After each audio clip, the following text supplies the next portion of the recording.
Olá, sejam bem-vindos. Este é O Tema é Direito, um programa do curso de Direito da Universidade Franciscana. Mande as suas sugestões de pauta para cbisaí@gmail.com. O e-mail aparece aí na sua tela. E nos mande sugestões de convidados, sugestões de temas específicos, todos eles relacionados ao direito. Este é o foco central deste programa. Um programa que está na 6ª temporada e tem, então, a oportunidade de levar até a sua residência discussões envolvendo o mundo jurídico. Minha convidada de hoje, professora Josiane Mariani, professora do curso de Direito aqui da Universidade Franciscana. Seja bem-vinda. Obrigada, agradeço o convite para participar. Professora, desde o direito civil há algum tempo, né? No mundo do direito civil. Sim, aqui na instituição, particularmente desde 2011, trabalhando com os temas que envolvem o direito às coisas, posse, propriedade, sempre tendo como um princípio base a função social. O direito civil ele tem uma característica interessante, né? Diferente de outros ramos do direito, me parece que ele acompanha com um pouco mais de velocidade do que a sociedade, o andar da sociedade, o caminhar da sociedade. Tu vê esse fenômeno assim também, Josiane? Sim, eu acredito que sim. Até mesmo no campo do direito civil, às vezes, né, as alterações legislativas vêm depois da ocorrência dos fenômenos sociais, mas na medida do possível, eu acredito que, em especial o Código Civil, no capítulo da propriedade, de certa forma vem tentando acompanhar essas alterações, né? Principalmente no campo da propriedade em especial, envolvendo a questão da moradia, porque se nós considerarmos a realidade hoje, nós temos mais de 80% da população na área urbana, então acho que a propriedade urbana, no contexto atual, relacionada a essa questão de moradia, ela tem uma importância muito grande e talvez nesse sentido o código ele venha, de certa forma, evoluindo, tentando acompanhar essa complexidade social, vamos dizer assim. O tema propriedade sempre foi um tema interessante, né? Sobre os mais variados pontos de vista. É um tema que interessa as pessoas, né? As condições para ser proprietário, as diferenças da propriedade para a posse, até as regras processuais que envolvem essa questão. É um tema que sempre teve as suas peculiaridades. Tu vê na propriedade, assim, né, aproveitando a pergunta anterior, um local, um ambiente, um mecanismo que também ele vem sendo alterado paulatinamente pela própria evolução do sistema social? Nós não trabalhamos mais com a propriedade como nós trabalhávamos há 30 anos atrás, né? Tu mesmo usaste uma expressão há poucos minutos atrás aí, de função social da propriedade. Tu vê, assim, grandes transformações, ou a gente está caminhando, né, para aquilo que realmente vem acontecendo no mundo social? Eu acho que em termos de ordenamento jurídico, o nosso ordenamento ele é bastante garantidor e todo o regramento da propriedade, tanto a nível constitucional quanto na legislação infraconstitucional, ele contempla todos esses valores sociais. Eu vejo que existe uma grande questão relacionada à própria função social da propriedade, que é a colocação em prática de instrumentos que estão previstos no ordenamento jurídico, que vêm a corroborar a função social. Então, a própria Constituição, o Código Civil, quando fala de função social, ele atrela muito a questão do uso da propriedade à dignidade da pessoa humana. E a Constituição, na verdade, as leis infraconstitucionais, elas vão trazer instrumentos. Então, o que eu observo, assim, é que, principalmente por parte do poder público, existe o pouco uso desses instrumentos. E isso seria muito necessário, a desapropriação, o IPTU progressivo, edificação compulsória no âmbito da propriedade urbana, no âmbito da propriedade rural, a própria questão da desapropriação também, que seria voltada para buscar o cumprimento da função social. Então, por exemplo, no âmbito da área urbana, em sala de aula mesmo, nós debatemos né, com os alunos a questão de como eles veem a concretização desses instrumentos. Sim. E isso é importantíssimo porque esse tema, essa concretização, ela está relacionada à própria questão da moradia, né? E nesse sentido vem a própria ideia de função social da posse. Porque se o proprietário não cumpre, né, o poder público poderia, através dos instrumentos à disposição, tomar a iniciativa para exigir esse cumprimento. né? Sim. E coagindo o proprietário. Mas eu observo que muitas vezes todos esses instrumentos eles não são efetivos para que se alcance, né, a ideia de efetividade de função social da propriedade. Tu vê esse tema, função social da propriedade, como um tema que está, né, umbilicalmente relacionado a um terreno pedregoso? Nós ainda temos, porque tem uma questão ideológica aí por trás da função social, né? Se você perguntar isso para pessoas que estão em determinado setor da sociedade, elas vão dizer uma coisa, para outros que estão em outra vão dizer outra. Como é que tu vê juridicamente isso? Eu acho que sim, que existe essa relação muito conflituosa. Muito conflituosa, sim, relacionado ao aspecto econômico, ao aspecto político. E nesse sentido, eu entendo também que a ideia de função social, né, ela está muito atrelada a uma parte da sociedade que talvez não se deu conta que nós já passamos dos direitos de terceira dimensão. Sim. Que nós vivemos num campo em que se prima pela solidariedade, pelos direitos de solidariedade. E na sala de aula eu observo isso também na colocação que os alunos trazem. Aquela ideia ainda de que a propriedade individual ela é intocável, né? Porque isso está relacionado muitas vezes à própria ideia de construir patrimônio, de reunir patrimônio por parte daquele que tem a propriedade, né? E a ideia de não pensar dentro da perspectiva da solidariedade. Então, eu acho que na nossa disciplina a gente tem um papel assim de provocar o aluno a fazer essa reflexão, porque a propriedade ela não é mais absoluta, não é ilimitada, né, dentro do contexto atual, e nós temos que pensar nessa leitura à luz dos direitos fundamentais também. Então eu sempre faço a provocação dos alunos nesse sentido, porque existe uma dificuldade dessa compreensão, né? Não é uma questão que é opção. Hoje, ou tu é o proprietário e tu tem as tuas obrigações. E eu sempre digo, tu pode ter várias propriedades, tu pode ter, né, uma fazenda, muitos hectares, mas desde que tu seja cumpridor dos teus deveres. Então é nessa perspectiva, porque na medida em que tu cumpre com os teus deveres, toda a coletividade sai ganhando. São impostos que são recolhidos, são oportunidades de trabalho com vínculo formal que são respeitados. Isso vai repercutir inclusive no próprio direito previdenciário, né? Se esse proprietário ele cumpre com as suas obrigações. Então nós não podemos pensar nessa perspectiva, não há possibilidade no contexto atual de se pensar diferente disso. Mas o que eu percebo é que há sim uma resistência por parte de alunos, de advogados, não só estudantes, de um modo geral, porque essa leitura constitucional ela é necessária, né? De todos os ramos do direito, inclusive do direito civil, em especial do direito de propriedade. Agora, no final, tu fez a referência à vinculação disso tudo com a premissa constitucional que estabelece esse parâmetro. E as pessoas têm que se dar conta que isso é um desejo do legislador constituinte, né? Não é algo e ainda que fosse algo criado pelo legislador infraconstitucional, por óbvio, deveria ser respeitado também.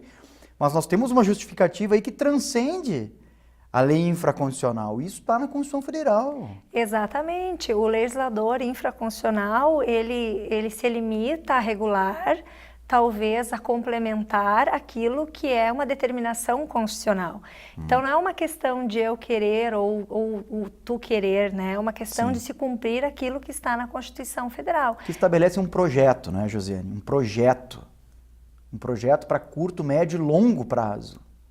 É isso que as pessoas têm que se dar conta. Há um projeto ali de um Estado que se proclama democrático de direito. E aí, bom, nós temos condições para alcançar isso. Exatamente. Então, dentro dessa ideia, né, posta pela Constituição de Estado democrático, todos os atores têm os seus papéis. O próprio Estado, com a efetivação dos instrumentos, e o próprio indivíduo, né, enquanto titular do direito de propriedade. Porque, na verdade, nós não podemos olhar mais esse indivíduo como um ser isolado.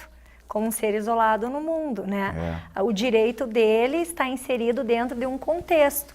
Então, o que se busca dentro dessa proposta é efetivamente se concretizar os direitos fundamentais de todos. Sim. Do proprietário e também da coletividade. Agora, a importância de se trabalhar isso na sala de aula, né, Josiane? Onde ali se tem a possibilidade de ir formando concepções, formando a intelectualidade das pessoas sobre esse problema. Não convencendo de uma tese ou de outra, né? Mas esse processo de troca entre professor e aluno, estabelecendo as condições para que uma república se diga democrática de direito, como isso é importante, né, e faz bem. Com certeza, e ainda mais dentro dessa proposta do curso, que é formar um profissional que seja crítico, reflexivo, né? Porque, na verdade, a ideia de compreender os institutos, a base constitucional, né, do nosso ordenamento. Então, eu acho que isso é muito importante, porque, às vezes, eles vêm com as suas concepções individuais do contexto familiar e social que eles vêm inseridos, natural, né? E, na verdade, o que a gente quer mostrar é que a gente tem que fazer uma discussão jurídica. Exato. E, primeiro de tudo, uma discussão constitucional, que tenha base constitucional, né? Proporcionando essa compreensão do ordenamento jurídico, principalmente nessa questão que envolve o direito de propriedade. Esse é o tipo do tema, assim, que ele deixa, né, evidente, ou leva à evidência a necessidade que as pessoas têm para falar sobre ele, por exemplo, no âmbito acadêmico que seja, de se desvencilhar dos seus preconceitos, das suas pré-compreensões, né? De se desapegar do seu contexto, né?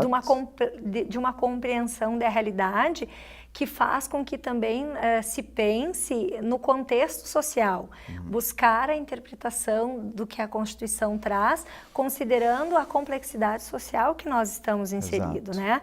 Voltados aos aspectos econômicos, aos aspectos sociais, né? De, muitas vezes de falta de acesso a direitos fundamentais mais básicos.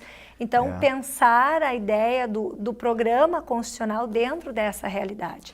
Acho que isso é muito importante. Nós precisamos fazer um intervalo super curto, 30 segundos. Eu acho que a gente pode retomar ali a conversa desse ponto. Pode ser, Josiane? Super rápido. Então, por gentileza, não saia daí, como disse, é super rápido, 30 segundos.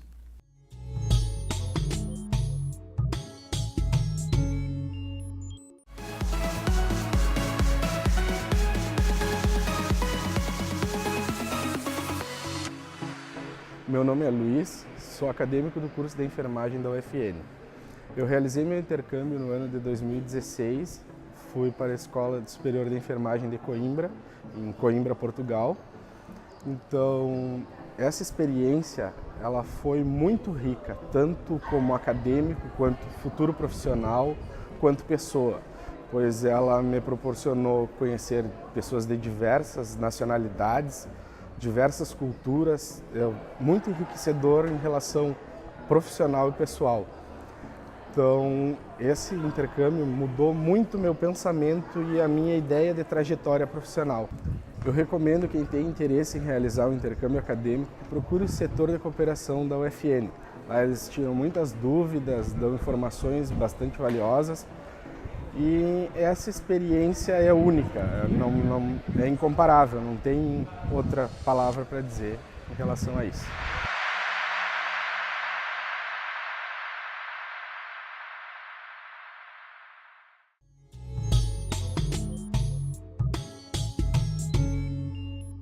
Retornamos com o tema Direito de hoje. Este é um programa do curso de Direito da Universidade Franciscana. Não deixe de mandar suas sugestões de pauta para cbisaí@gmail.com, esse e-mail aparece aí na sua tela. E nos aconselhe a convidados, temas específicos, todos eles relacionados ao mundo jurídico, porque, como sempre digo, este é o foco central deste programa. Hoje, com muita satisfação, converso com a professora Josiane Mariani, professora aqui do curso de Direito da UFN. Há bastante tempo já, né, professora? Isso, desde 2011. Desde 2011, e no universo do direito civil, do direito processual civil, trabalhando com esses temas que, no primeiro bloco, a gente teve a oportunidade de conversar, né? São temas que guardam relação com a existência humana, com o futuro da existência humana. Porque falar em questão social, em planejamento, é programar os próximos 100, 200, 300 anos. Tudo é muito recente, né? O próprio conceito de propriedade, se a gente for verificar ele à luz de uma perspectiva moderna de propriedade, ele é recente. Com certeza. Claro que historicamente ele é um Sim. conceito que remonta antes de Cristo. Isso, né? exatamente. Vem desde o surgimento da Idade Antiga, Exato. Idade Média, com características variáveis, né? Mas com essa releitura da função social, é uma leitura mais contemporânea. Na perspectiva constitucional, não tem nem 100 anos ainda de propriedade. Não tem. Então, é um novo conceito, entre aspas, de propriedade. E é nesse sentido que é desafiador, né? Lógico. Fazer essa leitura dentro de um contexto de modelo de sociedade que também, em termos de Brasil, a gente tem uma história recente, né? Temos. A gente não pode correr o risco de pensar a propriedade como os romanos pensavam propriedade, ou como o medievo pensava propriedade, ou como, né, no início do século XX se pensava propriedade. Exatamente. E aí, acho que esse é o ponto. Na perspectiva da propriedade absoluta e limitada, não se trabalhava com a ideia de que o ser vinha em primeiro lugar. Naquele contexto, o ter era o que, né, que preponderava. A partir desse modelo de Estado em que o fundamento é a dignidade da pessoa humana, nós temos que fazer uma releitura desses institutos. E aí, então, vem a questão da função social, que tem como base não mais o ter, o acumular, o adquirir, mas é um ter voltado para o bem-estar do ser humano. Então, é nesse sentido que nós temos que buscar a compreensão, eu diria, moderna do direito de propriedade. Cada vez mais, até por força do novo Código de Processo Civil, que é de 2015, se fala em função social da posse. Né? Parece que esse conceito ele começa a ser lapidado ali com função social da propriedade e depois, com o passar do tempo, ele ruma para a questão da posse. Eu queria que, assim, em linhas gerais, tu fizesse a diferença entre uma coisa e outra para o nosso telespectador. Sempre é um assunto esse importante, né? Com certeza. Sempre é um assunto que chama atenção e depois explicasse na tua concepção o que é a função social da posse. Eu, particularmente, tenho uma afeição muito grande pela função social da posse. A base decorre da função social da propriedade. Se nós formos trabalhar com a Constituição Federal, ela vai falar do direito de propriedade como um direito e o dever de cumprimento da função social. Então, num primeiro momento, quem tem deveres em relação à coisa é o proprietário, voltado para essa perspectiva de bem-estar da coletividade, respeitando as normas ambientais, o direito do trabalho, a utilização da coisa de forma a trazer benefícios para a coletividade.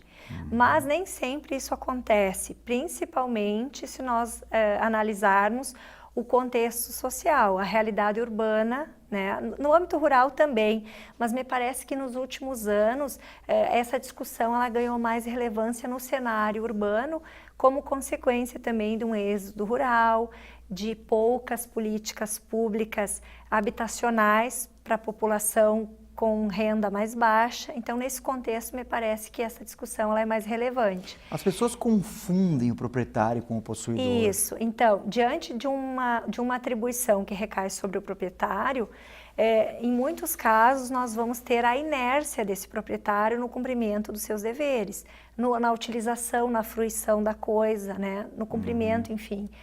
Nesse cenário que a gente pode vislumbrar a figura do possuidor, que é alguém que está ocupando o bem imóvel, seja urbano ou rural, que não tem o título, né?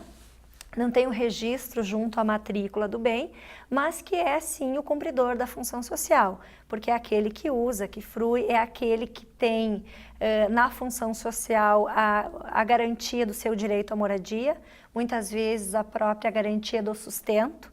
Por isso que eu considero a função social da posse tão ou mais importante do que a própria função social, porque é uma das formas, assim, eu diria, mais plenas de dignidade da pessoa humana.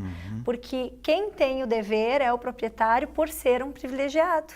Se ele é o titular, ele é um privilegiado nesse contexto atual. Então, é sobre ele que recai o dever. Muitas vezes, na sua omissão, quem vai cumprir e usufruir e trabalhar com essa concretização da dignidade da pessoa humana é o possuidor, que não tem título, mas que no uso da coisa concretiza o direito à moradia, a garantia do mínimo existencial para a sua subsistência. Por isso que eu, particularmente, tenho uma afeição, gosto muito da função social da posse. Também o novo Código de Processo Civil institui o sistema de ações possessórias coletivas, né? Como é que tu vê isso, Josiane? Assim, tu vê como um avanço democrático do sistema? Com que finalidade tu acha que isso foi instituído? Eu acho que o novo código, ele organizou de uma forma, organizou os temas, o procedimento, mas ele não trouxe, na minha opinião, uma alteração profunda em relação às ações possessórias. Por quê? Porque ele confere a possibilidade do possuidor turbado ou esbulhado ser reintegrado na posse, mas ele não traz como requisito para esse possuidor ser reintegrado o cumprimento de função social. Então, isso é uma questão que se coloca porque, às vezes, a pessoa ela exerce posse, mas não necessariamente cumpre a função social. Parece contraditório, mas não é. Por quê? Porque, muitas vezes, o próprio possuidor, o próprio proprietário é o possuidor, né? E ele tem posse por quê? Porque tem poder sobre a coisa. Ele tem o direito de usar e fruir, mas isso não significa cumprir função social. Por exemplo, um terreno urbano, ele tem o registro e tem posse porque paga impostos e é responsável pela limpeza. Mas se formos observar o que tem na Constituição e o Estatuto da Cidade sobre a função social da propriedade urbana, para que ela seja cumprida, é necessário a edificação, a utilização, né, o aproveitamento do terreno. Então, só o fato do titular ter poder sobre a coisa, mas não usufruir de modo a construir a utilização adequada, significa que ele não está cumprindo função social. E na hipótese de uma ocupação, ele vai obter a reintegração, porque preenche os requisitos processuais para a obtenção da liminar. Que tema interessante esse, né? Assim, e as pessoas costumam perguntar para a gente questões relativas à propriedade, à posse. Aí já entra o uso capião, entra, né, uma série de coisas que são do conhecimento né, nosso, né, porque somos, né, técnicos da área, mas que são do interesse das pessoas. Né? Porque também são temas são sociais. do dia a dia das pessoas, porque nem todas têm o registro de propriedade. Exato. Nós temos aqui na nossa cidade vários bairros e populações que ainda moram em áreas que não tem registro, né, porque é uma realidade. Então, a questão da usucapião, dos efeitos da posse, né, e isso interfere na própria questão do impacto da dignidade, do poder aquisitivo, dos meios de sustento. Então, é um tema que eu associo de uma forma muito forte com a dignidade da pessoa humana. Nesses minutinhos finais assim do programa, eu queria te ouvir um pouquinho sobre essas novas manifestações da propriedade. Isso. Tá? Sei que tem o direito de laje, tem a multipropriedade. Eu acho que o código, ele tenta, de certa forma, se adequar um pouco a essa realidade. Porque se nós olharmos para o formato da sociedade, né, o formato atual, a gente vai perceber que aquela propriedade tradicional, por mais que se fale em função social, aquela propriedade individual e aquele condomínio, o tradicional e o edilício, nos moldes do Código de 16, eles não são suficientes para regular as relações sociais atuais. Então, o Código ele procura, de certa forma, tentar alcançar essas mudanças, instituindo o direito real de laje, né, uma alteração que o Código Civil trouxe em 2017, muito voltada para as grandes cidades, então eu diria Rio de Janeiro, São Paulo, porque é uma possibilidade que modifica um pouco aquela visão tradicional do condomínio edilício, de que tu tem que ter a propriedade vinculada a uma fração ideal do solo. Então traz a possibilidade de se instituir o direito de propriedade só da laje ou do subsolo, sem que se tenha vínculo a uma fração. Então, é uma inovação, por quê? Porque no âmbito das favelas, a gente pode ter a construção base, laje sobre laje, pertencendo a proprietários distintos.